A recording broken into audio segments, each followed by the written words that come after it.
After the funeral was over and the last visitor left, Mira stood alone in the quiet room. The house felt empty in a way she had never felt before.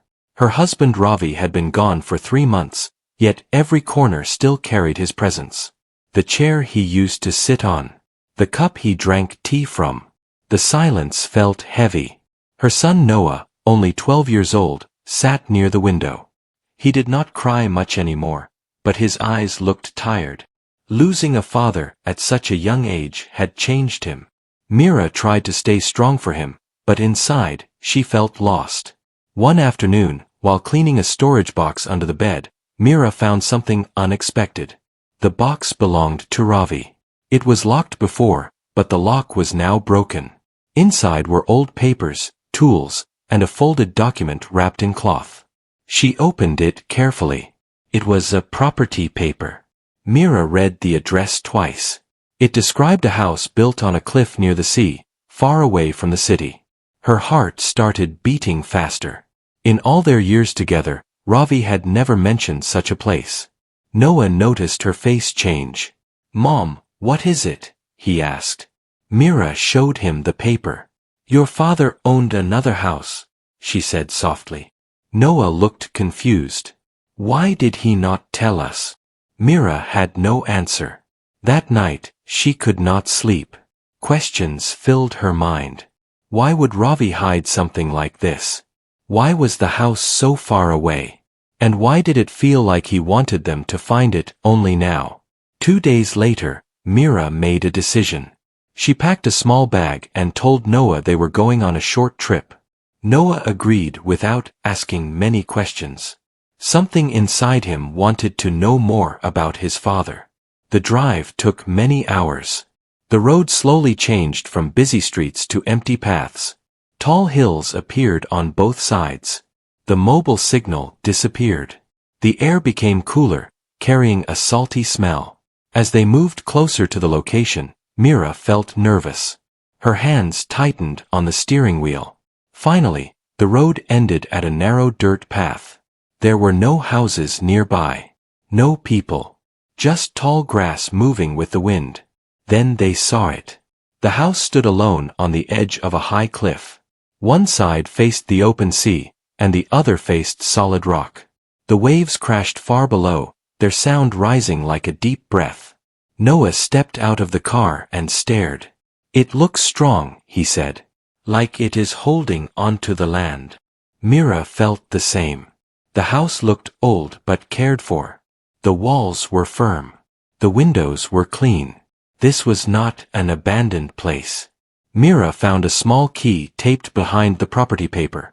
Her fingers shook as she unlocked the door. Inside, sunlight filled the room. The floor was clean. The furniture was simple but neatly placed. A wooden table stood in the center. Shelves lined the walls. Everything felt calm. "This does not look forgotten," Mira whispered. Noah walked around slowly. He touched the table and the chair. "I feel like Dad has been here," he said. Mira noticed something on the wall. Photographs. Her breath stopped. The pictures showed Ravi standing near the cliff, smiling. Some photos showed him painting the house.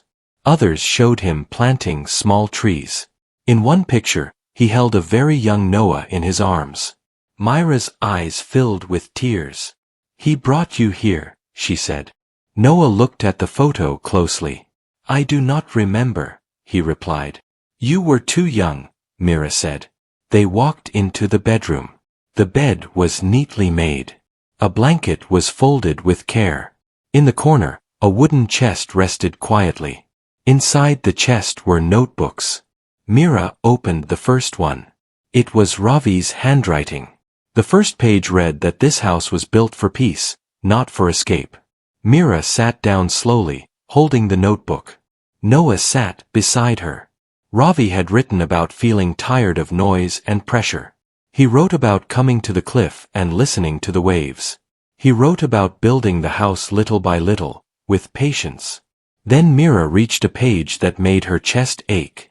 "If one day I am not there, this place will protect Mira and Noah. The world can be loud and cruel, but here, they will feel safe. Mira closed the notebook and held it close. Tears rolled down her face, but she did not wipe them away. Suddenly, Noah stood up. "Mom, come outside," he said. They walked through the back door onto a narrow path near the cliff. The view was wide and endless. The sea moved below them, strong and steady. Then Mira noticed something unusual. Carved into the stone were marks. Lines and shapes that looked carefully made by hand. They were not random. Noah touched the stone. "Dad did this," he said. Mira nodded slowly. She felt a strange feeling in her chest. Ravi had not only built a house here. He had left something behind. Something important. The wind grew stronger. Mira looked at the ocean, then at the house, then at her son. She understood one thing clearly. This place was not just a memory. It was a beginning. The night arrived slowly at the cliff house. The sky turned soft gray, then deep blue. The sound of waves grew stronger as darkness settled. Mira closed the curtains and lit the lamps inside. The warm light made the wooden walls glow. Noah sat at the table, staring at the notebook his father had written. His fingers traced the edge of the pages, careful not to tear them. Mira made simple food in the small kitchen. She noticed everything worked well. The stove, the water, the lights. Ravi had planned this place carefully. It was ready to be lived in. After dinner, they sat together on the sofa. Outside, the wind moved around the house, but inside felt safe. Noah broke the silence. "Mom, what do you think those marks mean?" Mira looked at him. She had been asking herself the same question. "I do not know yet," she said. "But your father made them for a reason." They returned to the notebooks. Mira opened the second one. This notebook felt different. The pages were thicker, and some had small drawings. Ravi had drawn the cliff, the house, and the path leading down. Near the drawings were notes written carefully. "This place teaches patience," one line said. "Every stone holds a story," said another. Mira turned the page and found something that made her pause. There was a rough map. It showed the back of the house, the cliffside path, and a point marked near the rocks below. Noah leaned forward. "Is that where the marks are?" "Yes," Mira replied. Below the map, Ravi had written a sentence that felt heavy. "Do not rush. The cliff gives answers only to calm minds." That night, sleep came slowly. Mira lay awake, listening to the waves. She wondered how many nights Ravi had spent here alone, listening to the same sound. She wondered what pain or peace he carried during those times. In the early morning, sunlight filled the room. Noah was already awake. He stood near the window, looking out at the sea. "I want to see the marks again," he said. Mira nodded. After a light breakfast, they stepped outside. The air was cool, and the sky was clear. The ocean looked calm from above, though its power could be felt. They walked along the narrow path behind the house. Mira held Noah's hand tightly. The path was safe but close to the edge. When they reached the stone markings, Mira knelt down. She studied them closely. The lines were deep and clear. Some were straight. Some curved gently. "These are not random," she said. Noah noticed something new. "Mom, look," he said, pointing. Between the lines were small symbols. They were simple but repeated in a pattern. Mira remembered something from the notebook. She pulled it out and flipped through the pages. One page showed similar shapes, drawn in the same order. "It matches," she whispered. Noah's eyes widened. So Dad was explaining this in the notebook. They followed the pattern with their fingers, matching stone to paper. When they reached the last symbol, Noah noticed a small crack in the rock. "Here," he said. Mira pressed gently near the crack. To her surprise, a flat stone shifted slightly. She froze. "Be careful," she said. Together, they pushed the stone aside. Behind it was a narrow opening, just wide enough for a hand. Inside was a metal box. Myra's heart raced. She pulled it out slowly. The box was heavy and cold. There was no lock, only a tight lid. Back inside the house, they placed the box on the table. Noah watched silently as Mira opened it. Inside were more papers, neatly tied with string. There was also a small wooden object shaped like a circle. Mira untied the papers first. The top sheet was a letter.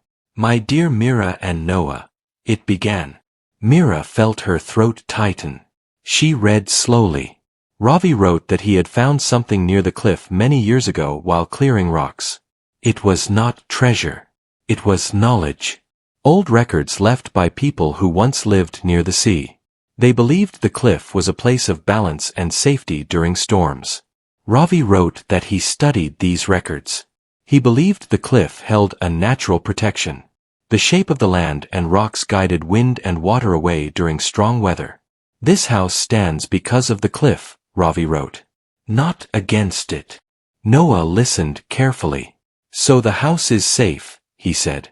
"Yes," Mira replied. "Your father built it here for that reason." The wooden circle caught Noah's attention. "What is this?" he asked. Mira examined it. The object had small carvings that matched the stone symbols. "It is a key," she said slowly. "Not for a door. For understanding." They returned to the notebooks. Ravi had written about wanting to share this place one day. He feared people would misuse it if they knew too much. "This place is not for selling," Ravi wrote. "It is for grounding. For healing." Mira closed the notebook and sat quietly. Everything was becoming clearer. Ravi had not hidden this house out of distance. He had protected it out of care. Later that afternoon, clouds gathered far away. The wind shifted slightly. Mira watched the sky with concern. Noah stood beside her. "Are you scared?" he asked. Mira shook her head. "No. I feel ready." The waves below grew louder, but the house remained calm. The cliff stood strong, just as Ravi had trusted. As night came again, Mira realized something important. This house was not a secret meant to stay buried. It was a gift meant to be understood slowly. And whatever Ravi had prepared here, it was only the beginning. The third morning at the cliff house began with silence. The sea looked darker than before, and the wind moved in slow, careful waves. Mira stood near the window, watching the horizon. Clouds were gathering far away, thick and heavy. Noah joined her. "The sky looks different," he said. "Yes," Mira replied. "Something is changing." They spent the morning reading more of Ravi's notebooks. Each page felt like a quiet conversation with him. He wrote about learning patience, about trusting nature instead of fighting it, and about listening more than speaking. One passage caught Myra's attention. "There will come a day when the wind will test this house. Do not fear it. Observe it." Mira closed the notebook slowly. She felt a mix of worry and calm. Ravi had known this moment would come. By afternoon, the wind grew stronger. The trees near the house bent slightly, but they did not break. The waves below hit the rocks with louder force. Noah looked uneasy. "Mom, should we leave?" Mira thought for a moment. She remembered Ravi's words. "No," she said gently. "We stay. Your father trusted this place." They checked the doors and windows. Everything was secure. The house felt steady, like it was holding its ground. As evening approached, rain began to fall. Not hard, but steady. The wind moved around the house, not against it. Mira noticed something surprising. The sound inside remained soft. The walls did not shake. The windows did not rattle. "It feels calm," Noah said. Mira nodded. "The cliff is guiding the wind." They lit the lamps and sat together in the living room. Outside, the weather grew louder, but inside felt peaceful. Mira realized this was what Ravi had wanted them to experience. Trust, not fear. Later that night, there was a knock on the door. Mira froze. Noah looked at her with wide eyes. Who could that be? Mira took a deep breath and walked toward the door. She opened it carefully. A man stood outside, holding a lantern. He looked older, with gray hair and kind eyes. I am sorry to disturb you, he said. I saw the light. I wanted to check if anyone was here. Mira stepped back slightly. Yes, we are here, she said. This house belongs to my husband. The man nodded slowly. Ravi, he said. I knew him. Mira felt surprised. You did? Yes, the man replied. My name is Arun. I live a few miles away. Ravi helped me once during a bad storm many years ago. Mira invited him inside. Arun wiped his shoes and looked around the house with respect. He built this place with great care, Arun said. He understood the land. Noah listened closely. Did Dad come here often? Arun smiled softly. Yes. He came when he needed silence. He never spoke much, but he listened well. Arun told them stories about Ravi helping fishermen fix their boats, sharing food during storms, and teaching people how to read the wind and sea.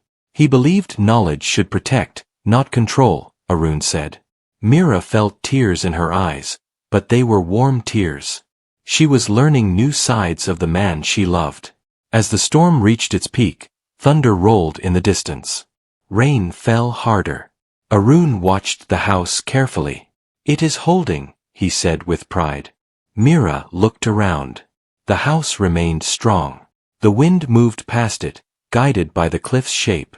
The water flowed away, not toward them. Noah smiled for the first time in days. Dad was right, he said. When the storm slowly passed, the night felt fresh and clean. The air smelled of rain and sea. Arun stood up. I should go now. The path will be clear again. Before leaving, he looked at Mira. Ravi wanted this place to remain respected. If you choose to stay or share it, do so with care. Mira nodded. I understand. The next morning, the sun returned. The sky was clear. The cliff looked strong and peaceful.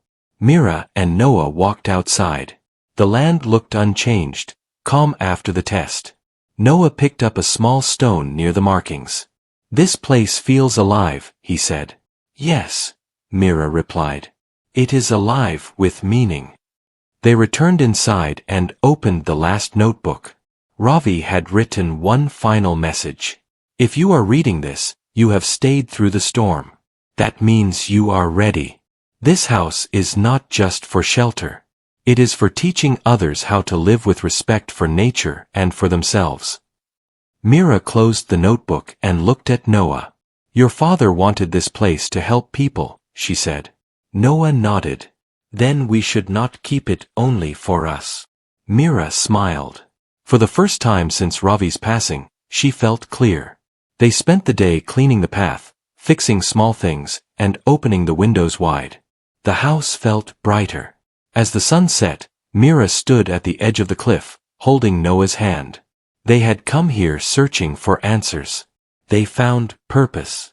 And the journey was far from over. Morning light filled the cliff house softly.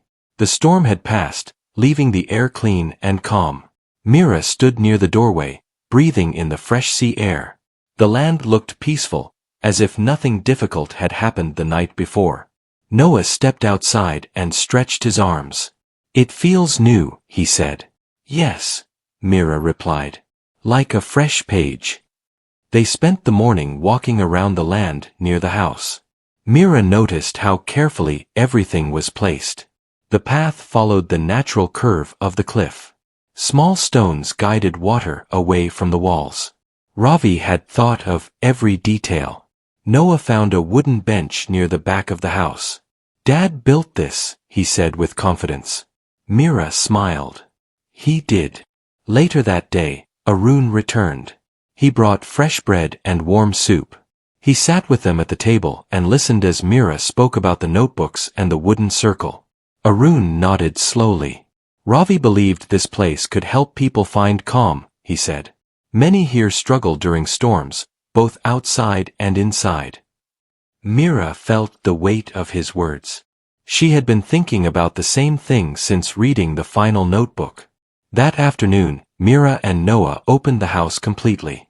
They cleaned the rooms, wiped the windows, and cleared the path. As they worked, Mira felt lighter. Each small task gave her strength.